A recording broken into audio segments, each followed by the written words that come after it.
दोस्तों, उत्तर प्रदेश में योगी आदित्यनाथ ने एक ऐसा कदम उठा लिया है जिसने पूरे देश में तूफान खड़ा कर दिया।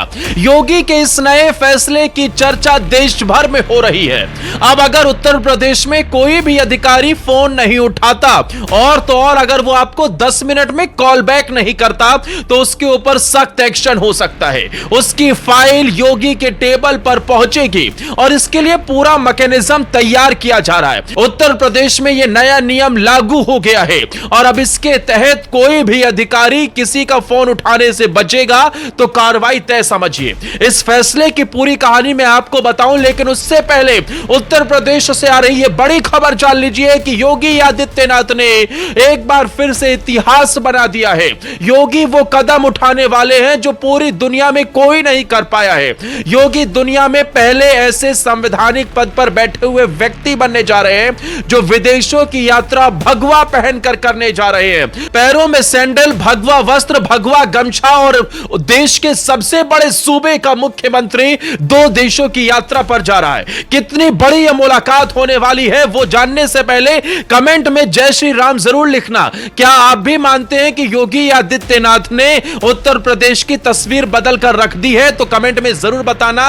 और क्या 2027 में आप योगी जी को सीएम देखना चाहेंगे? आप अपनी राय दीजिएगा, वीडियो को शेयर कीजिएगा। अगले 3 मिनट आप हमारे साथ बने रहिए, आपको एक एक खबर की पूरी जानकारी देते हैं। सबसे पहले समझ लीजिए कि उत्तर प्रदेश के मुख्यमंत्री कहां जा रहे हैं। योगी आदित्यनाथ 22 फरवरी से सिंगापुर और जापान के दौरे पर जा रहे हैं। सबसे पहले वो 22 तारीख को सिंगापुर जाएंगे और फिर उसके बाद जापान पहुंचेंगे।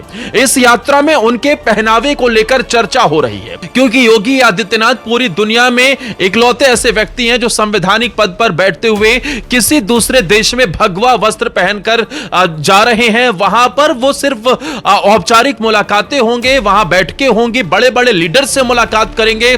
और इसके अलावा योगी जापान के टोक्यो में 45-50 किलोमीटर दूर टोक्यो से एक हनुमान जी का मंदिर है, वहां जाकर दर्शन करेंगे। आपने पहले सुना होगा कि उत्तर प्रदेश का कोई सीएम या फिर कोई बड़ा नेता विदेश जाता था तो वहां पर बैठकों के साथ वो मौज मस्ती, बीच पर जाना या फिर कहां जाना, किस तरीके से अनौपचारिक तौर पर भी अपने कार्यक्रम तय करते थे। लेकिन योगी जब विदेशों में भी जाते हैं तो वो मंदिर ढूंढते हैं, सनातन की परंपरा को वहां पर एक इकबाल बुलंद करने का काम करते हैं। अब उत्तर प्रदेश के मुख्यमंत्री इन 2 देशों में कई औपचारिक बैठकें करेंगे। इसके अलावा योगी हवा से तेज चलने वाली ट्रेन में भी जापान में सफर करेंगे।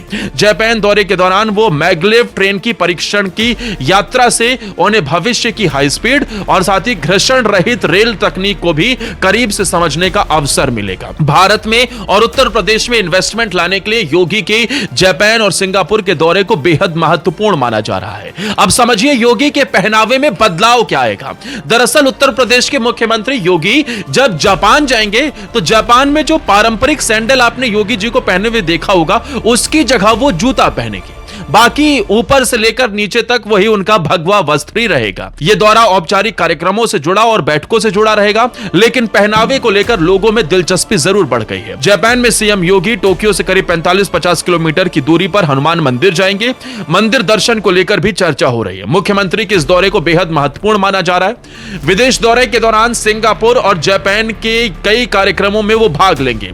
सीएम योगी के भगवा पहनावे, सूज पहनने और जापान के हनुमान मंदिर जाने की खबरों ने इस दौरे को और ज्यादा चर्चित बना दिया है। दोस्तों, एक वक्त ऐसा हुआ करता था जब उत्तर प्रदेश के मुख्यमंत्री या फिर कोई बड़ा नेता विदेश जाया करता था तो वो वहां पर किस तरीके से अपनी यात्रा को अंजाम देता था ये किसी से छिपा नहीं। औपचारिक बैठकों के साथ साथ वो वहां पर मौज मस्ती भी करता हुआ दिखाई देता था।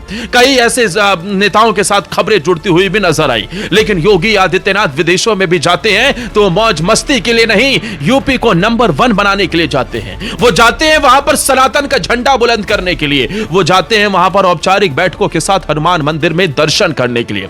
आपको याद होगा जब देश के अंदर यूपी की कमान योगी को सौंपी गई थी, उसके बाद से कई सवाल उठे कि एक योगी कैसे प्रदेश चलाएगा। कुछ लोगों ने यह कहा कि एक योगी भगवा वस्त्र में विदेश में जाकर बैठ के कैसे करेगा, लेकिन योगी ने हर किसी को झुकाया है। भाई साहब, आज पूरी दुनिया उत्तर प्रदेश की तरफ आ रही है। लॉ एंड ऑर्डर के मामले में यूपी ने पूरी दुनिया में उदाहरण पेश पेश कर दिया है। योगी का बुलडोजर आज इजराइल में भी चलता है दोस्तों, और उत्तर प्रदेश के मुख्यमंत्री ने यह साबित कर दिया कि वो सनातन, वो हिंदू शेर आज पूरी दुनिया में भारत का झंडा बुलंद कर रहे हैं। योगी आदित्यनाथ इन 2 देशों की यात्रा पर जा रहे हैं। यह दौरा बेहद महत्वपूर्ण है, 22 फरवरी से शुरू हो रहा है। अब मैं आपको उत्तर प्रदेश में लिए गए उस फैसले के बारे में बताता हूं। दरअसल बीते दिनों सदन के अंदर शिवपाल सिंह यादव, चाचा शिवपाल सिंह यादव, उन्होंने सदन के अंदर कहा कि अधिकारी हमारा फोन नहीं उठाते हैं, चाहे थाने का थानेदार हो, कोई पुलिस अफसर हो या फिर कोई भी अफसर हो, हमारा फोन नहीं उठाते हैं, अधिकारी बात नहीं सुनेंगे तो फिर काम कैसा होगा। योगी जी ने कहा लॉ एंड ऑर्डर की जिम्मेदारी मेरे ऊपर है, कदम कैसे उठाना है ये मैं तय करूंगा। और योगी जी ने उसी वक्त वो कदम उठा लिया जो पूरे देश में कभी नहीं हो पाया। आपको याद होगा बीते दिनों उत्तर प्रदेश के अंदर ही योगी जी ने 60,000 से ज्यादा कर्मचारियों की सैलरी रोक दी थी। ये वो कर्मचारी थे जिनसे बार बार कहने के बावजूद भी वो अपनी संपत्ति का विवरण नहीं दे रहे थे। वो अपने क्या छिपा रहे थे, भ्रष्टाचार का कितना पैसा उन्होंने रख रखा है, इसे योगी से बचाने की कोशिश कर रहे थे। लेकिन भ्रष्टाचार पर जीरो टॉलरेंस नीति के तहत उत्तर प्रदेश का वो ऐसा कदम था जिसने पूरे देश के अंदर एक नई बहस को छेड़ दिया, क्योंकि इस तरीके के आरोप लगातार निकलकर सामने आते हैं कि चाहे चपरासी हो या पटवारी हो, भ्रष्टाचार के मामलों में ज्यादातर लोग सरकारी कर्मचारी लिप्त नजर आते हैं। कईयों के ऊपर आरोप लगते हैं और कईयों का जब बैंक खाता खुलता है तो बड़े बड़े लोग हैरान हो जाते हैं। एक डी ग्रेड की नौकरी करने वाला या सी ग्रेड का चपरासी या फिर पटवारी भी करोड़ों की कोठियों पाया जाता है। उसके नाम ऐसी चीजें होती हैं जो बड़े बड़े धन्ना सेठों के यहां भी नहीं होती। और उसी को देखते हुए योगी ने एक एक अधिकारी, एक एक कर्मचारी की फाइल मांगी, लेकिन इन्होंने अपना ब्यौरा छिपाया संपत्ति का, जिसके बाद इनके ऊपर एक्शन हुआ। खबर ऐसी है कि अब योगी जी इससे भी बड़ा एक्शन लेने वाले हैं। अब दूसरी तरफ जो अधिकारी किसी भी जनप्रतिनिधि का फोन नहीं उठाते हैं, उनके ऊपर भी कार्रवाई का पूरा प्लान तैयार हो गया है। उत्तर प्रदेश के अंदर अब अगर कोई भी अधिकारी फोन नहीं उठाता है और फोन ना उठाने, मान लीजिए किसी वजह से नहीं उठा पाया, लेकिन 10 मिनट में अगर उसने कॉल बैक नहीं किया तो ये कमांड सेंटर में उसकी कॉल चली जाएगी, कमांड सेंटर में पूरी डिटेल चली जाएगी और कमांड सेंटर से फिर ऑपरेट किया जाएगा। जो जनप्रतिनिधि है और अधिकारी, उन दोनों के बीच में कोऑर्डिनेशन बिठाने का काम किया जाएगा। इसके लिए बाकायदा एक नई एप्लीकेशन लॉन्च की जा रही है जिसका नाम संवाद सेतु है। कमांड सेंटर से ही फिर यह पूछा जाएगा उस अधिकारी से, आपने जनप्रतिनिधि का फोन क्यों नहीं उठाया, और अगर बेवजह हुआ, लापरवाही बरती गई तो उसके ऊपर डायरेक्ट एक्शन भी होगा। इसे शुरू में पायलट प्रोजेक्ट के तहत 3 जिलों में लॉन्च किया जा रहा है, गाजियाबाद, कन्नौज और हरदोई में, और इसके बाद पूरे प्रदेश के अंदर इसे लागू किया जाएगा। 25 फरवरी से पायलट प्रोजेक्ट के तहत लॉन्च हो रहा है। उत्तर प्रदेश में योगी 2026 के अंदर एक के बाद एक बड़े कदम उठा रहे हैं, चाहे माफियाओं पर कार्रवाई की बात हो, चाहे बुलडोजर एक्शन को तेज करने की बात हो, या फिर उत्तर प्रदेश में सरकारी कर्मचारी अधिकारियों की संपत्ति से जुड़ा विवरण मांगना हो, या फिर अब अगर कोई अधिकारी लापरवाही करता हो तो उस पर एक्शन के लिए पूरा प्लान तैयार करना।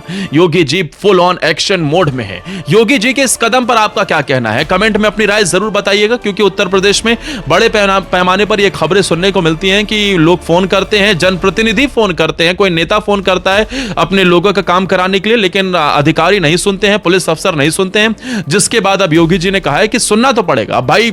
अब हो सकता है कि नेता अपने काम के लिए, या फिर हो सकता है कि वो काम सही हो या ना हो, यह बाद में आकलन किया जाएगा, लेकिन आपको कॉल तो रिसीव करनी पड़ेगी, कॉल उठाकर आपको जवाब देना पड़ेगा। और अगर आप जवाब नहीं देते हैं तो यह माना जाएगा कि आप अपनी जिम्मेदारी से बच रहे हैं और फिर आपके ऊपर एक्शन हो सकता है। उत्तर प्रदेश में योगी सरकार को लेकर आप क्या कहना चाहेंगे, योगी जी के इस एक्शन प्लान पर आपकी राय क्या है, कमेंट सेक्शन में जरूर बताना दोस्तों। इस वीडियो को लाइक करना, और अभी तक आपने हमारे चैनल को सब्सक्राइब नहीं किया है तो प्लीज आप सब्सक्राइब कर लीजिए। आप ज्वाइन बटन पर क्लिक करके ज्वाइन भी कर सकते हैं, जिससे राष्ट्रवाद की बात डंके की चोट पर हम वहां करते हैं और आप तक हर खबर पहुंचाते हैं।